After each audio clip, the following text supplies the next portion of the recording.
All right, welcome back. This is our section on the history and culture in the sub-Saharan Africa region.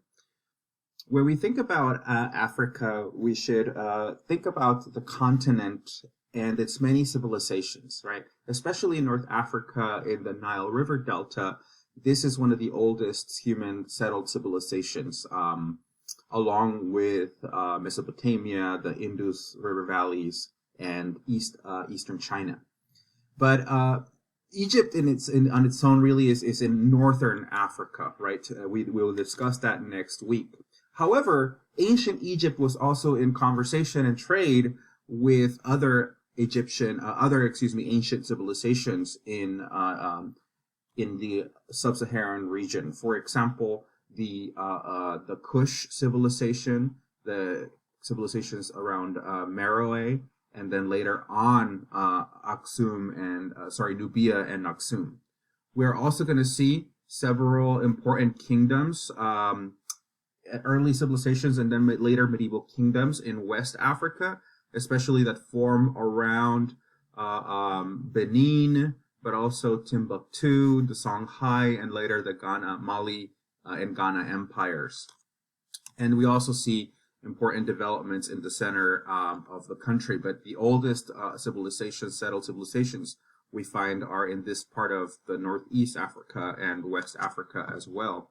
As I mentioned, in ancient East Africa, we find the kingdoms of Kush, Aksum, and Nubia, especially in Nubia. This was a kingdom that fought against the Romans who wanted to conquer the region, and they were able to defeat Julius Caesar.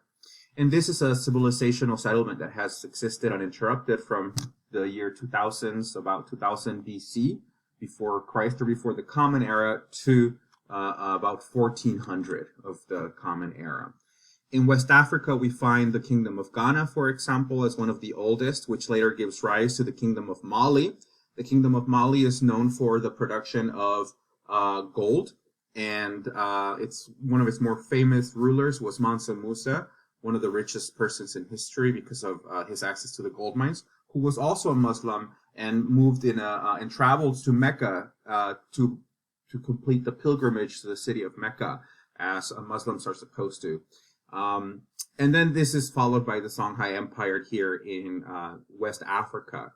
One of the remnants of these periods and aspects of Islam in West Africa is the Great Mosque of Djenné in Mali, which is a very particular local architecture that reproduces an Islamic mosque. In East Africa, we're going to find more city-states that traded extensively with the Arabian Peninsula region, India, and Southeast Asia through what we refer to as the Maritime Silk Road trade routes. Here we're going to find cities like Kilwa, Mombasa, and Zanzibar that were also trading posts for goods and like cattle and other luxury goods coming in from the continent that were then later traded with the Indian Ocean region. The aspect of colonization in Africa through European exploration and colonization begins with Portuguese trade. The Portuguese were trying to reach South Asia and Southeast Asia and also China to trade for silk and spices. They couldn't go through the previous Central Silk Road routes through Constantinople and Central Asia because these were Muslim territories that did not allow Christian traders, or often there was an opposition, prices were considerably higher, etc. And so the Portuguese began to explore the possibility of circumnavigating the African continent. And in the process, they begin to trade with, in the Gulf of Guinea, where there is gold, and where they set up a gold trading post, the St. George Castle of Elmina. And they also developed relationships with the Congo and began a slavery economy in modern day, in what is today, the islands of Sao Tome and Principe. And this is the first triangular slave trade of sorts, which later on the Portuguese used as a way to enslave people in the African continent and export them to their new colonies in Brazil. The Portuguese are the first ones to engage in this, but later on the Dutch, the British, the Spanish are also going to be very active. The French are going to be very active in the process of colonization and importing people from the African continent who they put in slavery and force them to work on plantations in the New World, or even in their own plantations in the colonies in Africa. And this begins also what is known as the colonization of Africa. In the 19th century, we see the period of the scramble for Africa, which is when European countries, instead of fighting each other, they decide to identify minerals and territories and to spread the continent for themselves.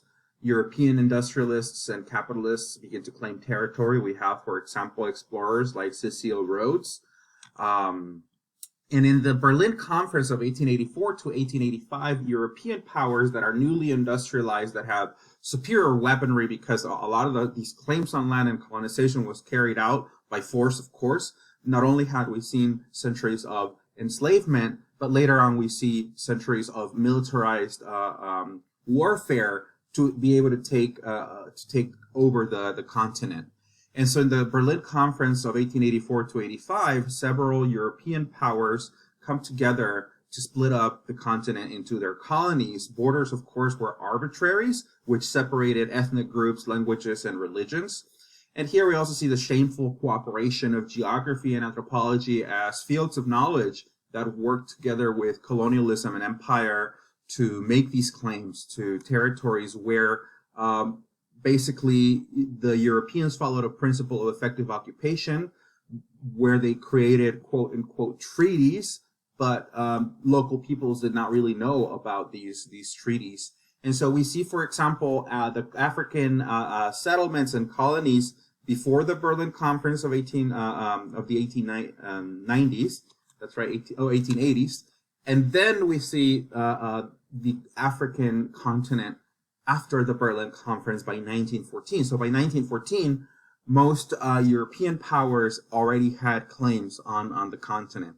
If we look at the Belgian Congo, for example, this was the personal colony of King Leopold II of Belgium, who, through violence, forced people to extract rubber from rubber trees. And if you did not meet your quota, your hand was chopped. And so this was a very brutal form of extraction and colonization. After World War I and World War II, we're going to see the development of independence movements in Africa, because people are going to want to, of course, overthrow the colonial power and free themselves and establish their own countries. But remember that the borders that the European powers drew they cross ethnic groups, language groups, religious groups. And so many of the issues that today's African countries face, not only do they come from the underdevelopment of colonialism and slavery, but also because the borders that were drawn up, which are arbitrary borders, right? They cut through ethnic groups and language groups and religious groups that are now supposed to get along as countries. We'll explore that in the next section on politics.